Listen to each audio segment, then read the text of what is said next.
Back to our top story on Russia's invasion of Ukraine. We are crossing live to Brussels, where the NATO Secretary General, Jens Stoltenberg, is addressing the media.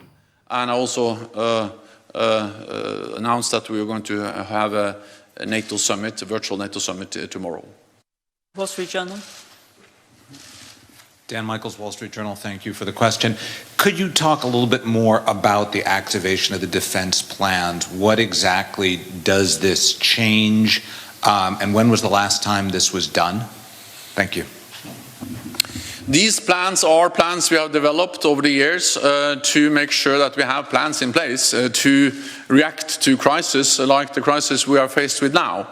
And they are defensive plans, they are prudent plans, and they are plans that covers the whole east of our lines, from the Barents Sea down to the Mediterranean, and they give our military commanders some more authorities within politically defined guidelines and frameworks to deploy forces where they deem it needed, and that's exactly what we have agreed today.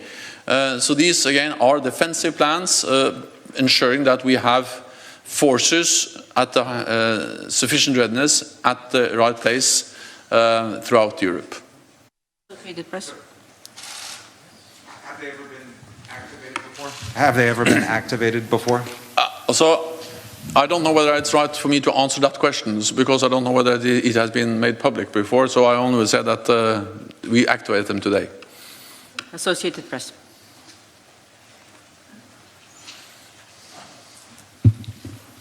Hello, Mark Carlson, Associated Press. Is the NATO response force inside Ukraine right now? No, there are no NATO combat troops, no troops, NATO troops at all inside Ukraine. We have made it clear that we don't have any plans and any intention of deploying NATO troops to Ukraine. What we have made clear is that we have already increased, and we are increasing the presence of NATO troops in the eastern part of the alliance on NATO territory. Ukraine is a highly valued partner. We have supported Ukraine for many, many years. We helped them to build a more modern, capable armed force, military. We have helped them to train, equip, and in many different ways strengthen their armed forces. We help them with cyber defenses, NATO and NATO allies in different ways. But we don't have NATO troops in Ukraine, and we don't have any plans to send NATO troops into Ukraine. But we are there to protect and defend all NATO allies. So we support Ukraine. We provide absolute security guarantees for NATO allies. And we demonstrate that commitment by increasing the presence in the eastern part of the alliance. We'll try to take a couple of questions online before we come back to the press room. So we'll go to Steve Erlanger from New York Times. Thank you, Secretary General. Two quick questions. One, do you still have military deconfliction contacts with Russian forces today? Are those ongoing? And secondly, a lot of NATO countries are going to want to keep supplying weapons to Ukraine. Do you foresee this as a major risk of NATO-Russia conflict? And where else do you see risks of conflict now between Russia and NATO countries that could spill over into something worse? Thank you, sir. We have increased the presence in the eastern part of the alliance, and we have activated NATO defense plans today to make sure that we do not see any spillover to NATO territory. Because as long as Russia knows that an attack on a NATO ally will trigger a response from the whole alliance, they will not attack, because we are the strongest alliance in history. And as long as we stand together and make clear that we are committed by our collective defense commitments, that's the best way to prevent any attack, any spillover from the tragedy, the heinous attack we see in Ukraine, spill over onto any NATO allied country. The NATO allies have provided support to Ukraine in many different ways over the last years, especially since 2014. NATO has helped them with the cyber defenses. We have also helped them with some different trust funds for different activities, and then on top of that, and different capacity building measures help them to strengthen, including the naval forces and other elements of their armed forces. But then on top of what NATO has done as an alliance, NATO allies have also provided military equipment, including defensive weapons and other types of support training. It will be a national decision in what way allies continue to provide support. So that's for individual NATO allies to decide. Deconfliction is extremely important for us. There has been contacts between our military commanders and Russia. We will continue to reach out to them to make sure that we do everything we can to ensure deconfliction. We'll next go to Helsinki Sanomat, Teija Sutinen. Yes, this is Teija Sutinen from the newspaper Helsingin Sanomat. What is your message to the partnership countries, Finland and Sweden, in this situation? At least in Finland, there's a discussion about the possible NATO membership, but is this realistic during a crisis? Thank you. Finland and Sweden are very close partners, and I have taken careful note of the very clear message, both from Finland and Sweden, that even though they don't apply for membership now, they strongly believe that NATO should not sign any kind of agreement with Russia based on what Russia has proposed for us, to sign a legally binding agreement ending any enlargement of NATO in the future.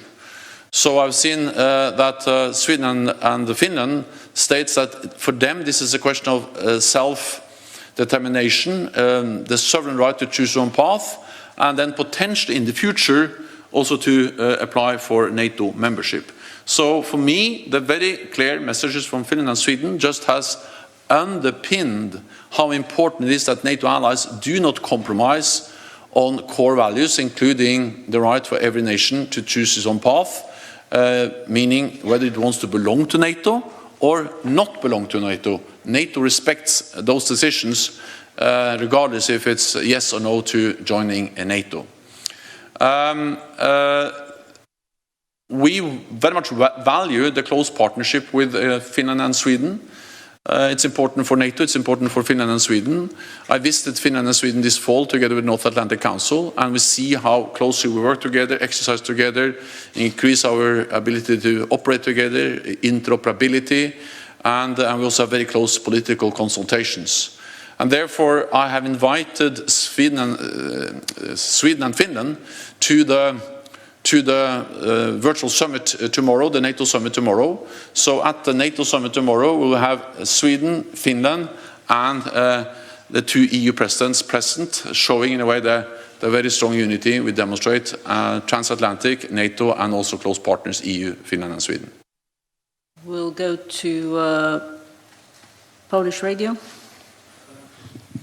Beata Płomecka, Polish Radio. If I may, follow-up question to Terry's question. When exactly this high readiness element of the NATO response force may be deployed? Is it up to the leaders if you convey the summit for tomorrow? Thank you. First of all, we have already deployed thousands of troops. And for instance, to Poland, there are more US forces, there are more forces from the United Kingdom, and there are also all the nations deploying more forces to Poland, and also to other countries in the eastern part of the alliance. More ships in the Baltic Sea, and more planes conducting air policing and protecting our airspace. So this is going on, and there will be more forces in the east of the alliance over the next days and weeks.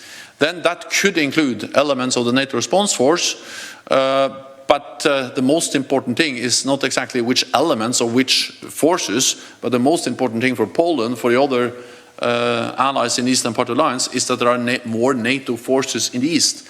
And there is and there will be even more NATO forces in the east in the coming days and weeks. Final question to TV2. Thank you for the question, Mrs. Sørsdal from TV2 Norway. Secretary General, you have received apparently very good intelligence in recent weeks. You have shared it, you have been open about it. Do you have any information of the Russian plans ahead?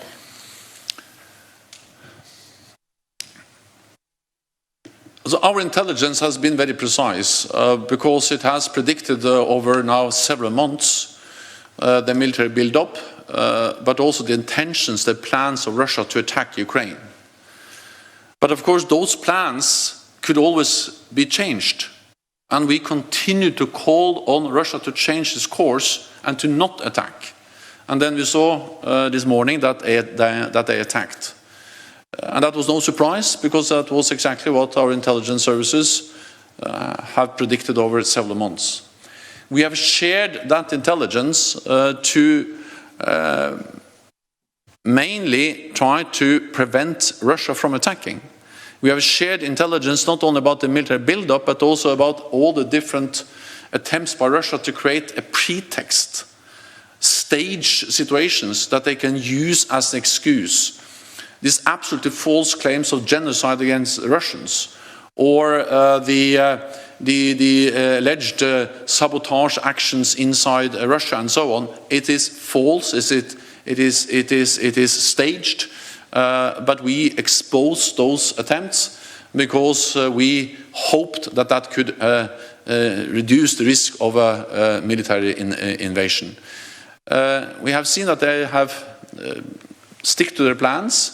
They have done as they actually planned for a long time ago, and we need to understand that throughout all these weeks and months, when they said that they have no plans of invading Ukraine, they had plans. And they were not only having plans, but they actually built up all these forces with one clear aim, and that was to invade Ukraine.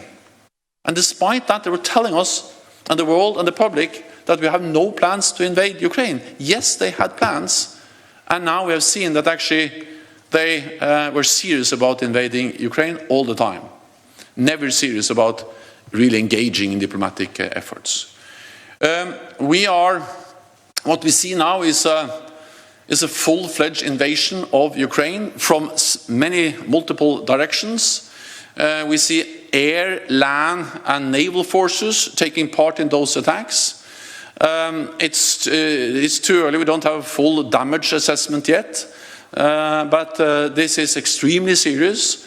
It's an attack on a peaceful, sovereign, independent nation, and it is a war of a type and a scale we actually thought was part of history in Europe, but now it's back in real, and it's imposing enormous suffering on innocent people in Ukraine. Thank you very much. This concludes this press conference. Thank you.